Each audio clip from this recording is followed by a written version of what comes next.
संविधान को जो बदलने की बात करते हैं, हम उनको आगाह करा देना चाहते हैं।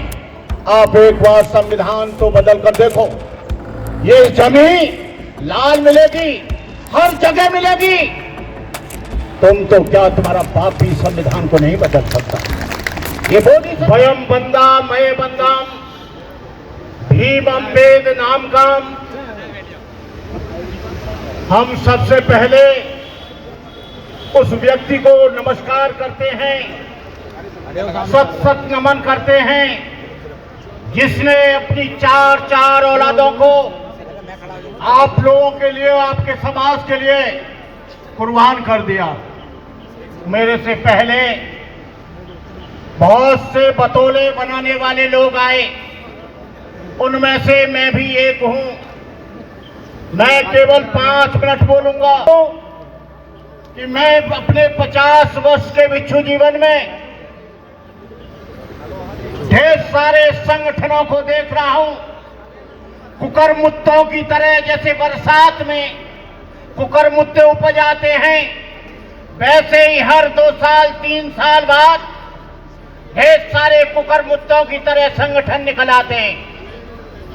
लेकिन कोई सामाजिक परिवर्तन की बात करता है, कोई शोषण को दूर करने की बात करता है, कोई कहता है कि हम आग लगा देंगे, कोई कहता है कि हम कुर्बान हो जाएंगे, कोई कहता है कि हम सब कुछ लुटा देंगे। अरे भाइयों, मेरी तरफ मुखातिब हो अल्लाह ताला के मानने वाले लोग, तुम कुछ भी नहीं कर पाओगे। कितने भी संगठन बना लेना, कितने भी आंदोलन चला लेना, कितना भी गाना गवा लेना, वो क्यों कि 4 जो स्तंभ होते हैं, पहले मेरे से पहले बताया था कि कॉन्स्टिट्यूशन में 4 स्तंभ हैं, लेकिन आपके चारों स्तंभ टूटे हुए हैं, टांग तोड़ी नहीं गई है। कार्यपालिका उनकी है, न्यायपालिका उनकी है, विधायिका उनकी है, पत्रकारिता उनकी है। तुम्हारा झुंझुना है, कुछ भी नहीं है तुम्हारा। जब तक विधायिका नहीं बदलेगी,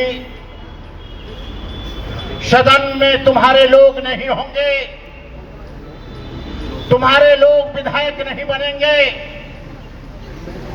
तब तक कुछ होने वाला नहीं। क्योंकि विधायिका भी कार्यपालिका को बनाती है, आईपीएस आईएएस वो लोग बनाते हैं और डिप्यूट करते हैं। न्यायपालिका से न्याय मिलता है। बाबरी मस्जिद छीन ली गई, तुम्हारी हर जगह पिटाई हो रही है। मूंछें रखने के बाद जितेंद्र मेघवाल को मार दिया गया, इंद्रपाल मेघवाल को घड़ा छूने पे मार दिया गया, हाथरस के जिला कासगंज में दलित की बारात को नहीं छोड़ने दिया।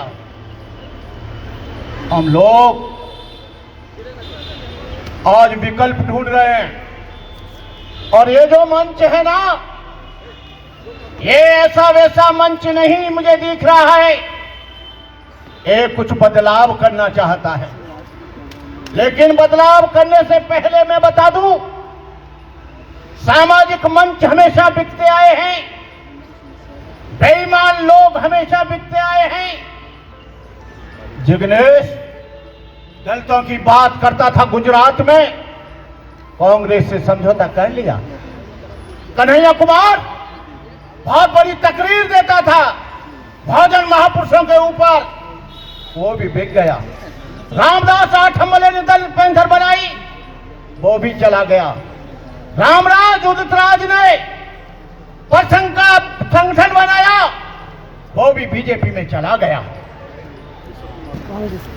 ये आपको बताएं, ये चंद्रशेखर आजाद ने भीमसेना बनाई, भीम आर्मी। यही बालक राम जी ने उसे जेल से छुड़ाने के लिए बड़े बड़े कार्यक्रम जंत्र मंत्र पर किए। हम लोग जब तक जुड़े हुए थे, जब तक वो सामाजिक संगठन था, और आप लोगों से भी हम जब तक जुड़े रहेंगे, जब तक आपका ये सामाजिक परिवर्तन का संगठन जिंदा रहेगा। लेकिन हर एक आदमी अपना स्वार्थ देखता है। मैं ज्यादा तकरीर न करते हुए, बहुत से लोग कसीदे पढ़ते हैं, मैं जमीन पर काम करता हूं। मैंने एक कॉलेज खोला है जिसमें करीब 1400 बच्चे हैं, मैं जमीन पर काम करता हूं। मैंने लखनऊ में एक गेस्ट हाउस बनाया है, मैं जमीन पर काम करता हूं। लक्ष्मी नगर में एक बुद्ध विहार है, एक नोएडा में बुद्ध विहार है, उसकी भी लड़ाई में लड़ने के लिए गया। ये कब तक बतौले बनाते रहोगे? तुम लड़ाई की बात करते हो, तुम पर एक चाकू नहीं, भंते करुणाकर सत्य अहिंसा का पालन करता है। भंते करुणा पर 4 आग्नेयास्त्र, 4 ऑटोमेटिक। क्यों? उसका कारण है, यह अमीर गरीब हो सकता है, गरीब अमीर हो सकता है,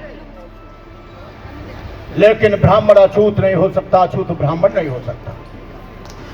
मुझे खुशी है कि आप यहां पर बैठे हो और कुछ करना चाहते हो। मैं भी एक मेरे से पहले वो चंद्रशेखर जी ढेर सारी उर्दू में, कुछ हिंदी में बोल के तकरीर गए थे, शेरो शायरी करके गए थे। मुझे भी एक मजा आ गया कि मैं भी बोल दूं। वक्ते जिहाद है शबे रक्स का नहीं, वक्ते जिहाद है शबे रक्स का नहीं, हो खून का कतरा किसी के यश का नहीं, बुलावा सरफरोशों का हुआ या फिर है मैदान जानदारों का मरीज इसका नहीं। लेकिन गुल छड़ाने की लहर पर जिनसे उम्मीद थी वो भी पत्थर रख गए सीने पे मर जाने के बाद। आज बाबा लोग, सनातन की बात करने वाले लोग आज बेलगाम हो गए, हिंदू राष्ट्र की मांग करते हैं, संविधान को बदलने की बात करते हैं। मैंने धीरेन्द्र शास्त्री जी को कहा था, धीरेन्द्र शास्त्री, ये किसी के बाप का देश नहीं है, यहां पर मुसलमान किराए पर नहीं रहता है, दलित यहां किराए पर नहीं रहता है, ओबीसी यहां किराए पर नहीं रहता है, एससी एसटी यहां किराए पर नहीं रहता है, ईसाई और पारसी यहां किराए पर नहीं रहता है। तुम कैसे बनाओगे हिंदू राष्ट्र? ये मुसलमानों का देश है, ईसाइयों का देश है, बौद्धों का देश है, सिखों का देश है, और तुम कह रहे हो 2% लोग कि हम हिंदू राष्ट्र बनाएंगे। संविधान को जो बदलने की बात करते हैं, हम उनको आगाह करा देना चाहते हैं। आप एक बार संविधान तो बदल कर देखो, ये जमीन लाल मिलेगी, हर जगह मिलेगी।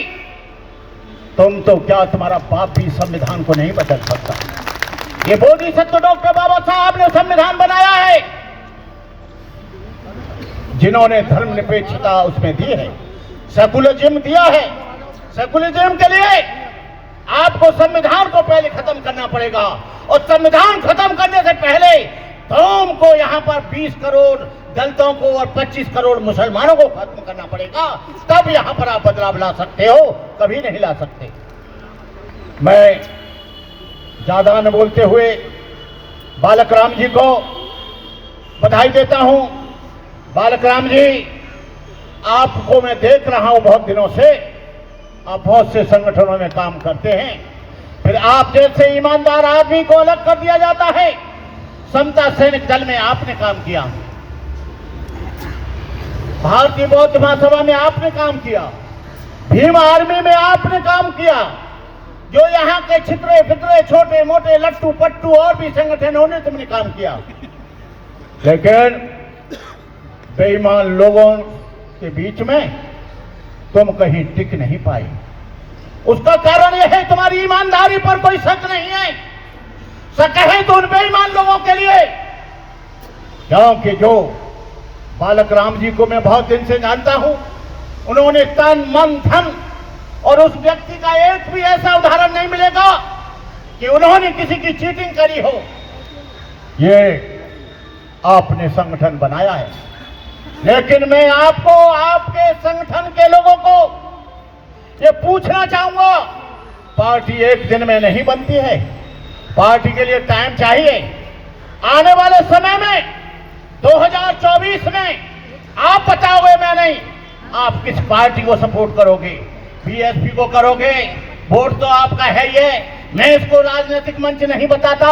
समाजवादी पार्टी को करोगे, कांग्रेस को करोगे, भारतीय जनता पार्टी को करोगे, कम्युनिस्ट को करोगे, किसको करोगे? जिससे 2024 में तुम्हारी पूरी की पूरी सीटें एमपी की आ जाएं, प्रधानमंत्री दलित या पिछड़ा या मुसलमान बने, तब हम जानेंगे, तब यहाँ पर परिवर्तन आएगा। राजनीति एक ऐसी चाबी है, वहां से सारे दरवाजे खुलते हैं। आज आरएसएस बैठ गई 100 वर्ष बाद। आरएसएस के लोग आज गांव-गांव कथा करा रहे हैं, अंधविश्वास फैला रहे हैं, आडंबर फैला रहे हैं, ढोंग फैला रहे हैं, जातिवाद फैला रहे हैं। जातिवाद का जहर यहाँ पर जबरदस्त है। वो जातिवाद के खून को आपको कुचलना होगा। मैं इन्हीं शब्दों के साथ मैं अपनी बात, जब तक है ये चांद सितारे, जब तक है धरती अंबर, भारत ऋणी रहेगा उसका, अमर रहेगा अम्बेडकर। बातों से कोई काम नहीं चलने वाला, मेरे भी भाषण से कोई परिवर्तन नहीं होने वाला। जब तक आप जमीन पर काम नहीं करेंगे, जब तक आप जमीन पर नहीं आएंगे, मैं देखता हूं सारे लोग जगह जगह मंच लगा रहे हैं। लगाना चाहिए, लेकिन ईमानदारी के साथ, समर्पण के साथ, त्याग और बलिदान के साथ। तुम कहते हो हम लड़ेंगे, आरएसएस का सारे कमरे के कमरे AK-47 से भरे पड़े हैं, तुम कैसे लड़ोगे? तुम कैसे लड़ोगे? तुम्हारी जेल हो जाए तो डर जाते हो। भंते करुणाकर फतेहगढ़ की जेल में, सेंट्रल जेल में 1972 में 1.5 साल जेल में रहा। क्या आप ऐसा करने के लिए तैयार हैं? बौद्ध धर्म किसी की हत्या करने की इजाजत नहीं देता, लेकिन मैं कहता हूं कि बौद्ध धर्म हत्या करने वाले को जिंदा जाने की भी इजाजत नहीं देता। हम लोग डॉक्टर अम्बेडकर के द्वारा बौद्ध धर्म लिया है। अहिंसा का पालन हम वहीं तक करेंगे। जो हमको कुछ नहीं कहता है, हम उसको कुछ नहीं कहेंगे। और जो हमारे ऊपर जुल्म करेगा, अत्याचार करेगा, आप उसकी जमीन तैयार कर लीजिए। मंचों से नहीं होगा, गांव में जाकर आपको लोगों को लाइसेंस दिलाने होंगे। बीएसपी की गवर्नमेंट के समय 14,000 लाइसेंस पूरे उत्तर प्रदेश में भंते करुणाकर ने दिलाए। अब वक्त बदल गया है। आपको मानसिक दृष्टि से, बाहुबल से, धनबल से, बुद्धिबल से मजबूत होना पड़ेगा, क्योंकि पहले आपके 3 बल समाप्त कर दिए गए थे। आपकी शिक्षा खत्म थी, बाहुबल खत्म था, धनबल खत्म था। आपको काजू बादाम नहीं मिलते थे, रबड़ी नहीं मिलती थी, अच्छा लड्डू नहीं मिलता था, इसलिए आपका मानसिक संतुलन कम था। भंते करुणाकर आज 4 बार ड्राई फ्रूट खाता है और उसके बाद समाज के बीच में आता है। मेरा समय समाप्त हुआ और आप बाबा साहब की वजह से आप खूब मौज उड़ाते रहिए, घर में बैठे रहिए, टीवी और बीवी के साथ रहते रहिए। जब तुम पर जूतों लात पड़ेगी 2024 में, तो आप फिर कहेंगे ये क्या हो रहा है। इसलिए भैया अभी समझ जाओ, तुम्हारे पास जो कुछ भी है वो बाबा साहब डॉक्टर अम्बेडकर का है। बाबा साहब के डॉक्टर अम्बेडकर के नाम पर सब कुछ कुर्बान कर दो, नहीं तो तुम वहीं पहुंच जाओगे गंदी नाली के सहारे। गंदे मिटा दो जमाने से कुनबा परस्ती, मिटा दो लुटेरों की शोषण की हस्ती, मिटा दो ये जातीयता वाली बस्ती, मिटा दो लुटेरों की शोषण की हस्ती। ये इन्हीं शब्दों के साथ मैं इस मंच के आयोजकों को और बालक राम जी खत्म कर रहा हूं। मैं माइक पकड़ा आदमी नहीं हूं, मैं छोड़ रहा हूं। मैं ऐसा नहीं हूं कि पूरा हुक्का मैं पी जाऊं और दूसरों के लिए कुछ न रहे। इन्हीं शब्दों के साथ जय भीम, नमो बुद्धाय।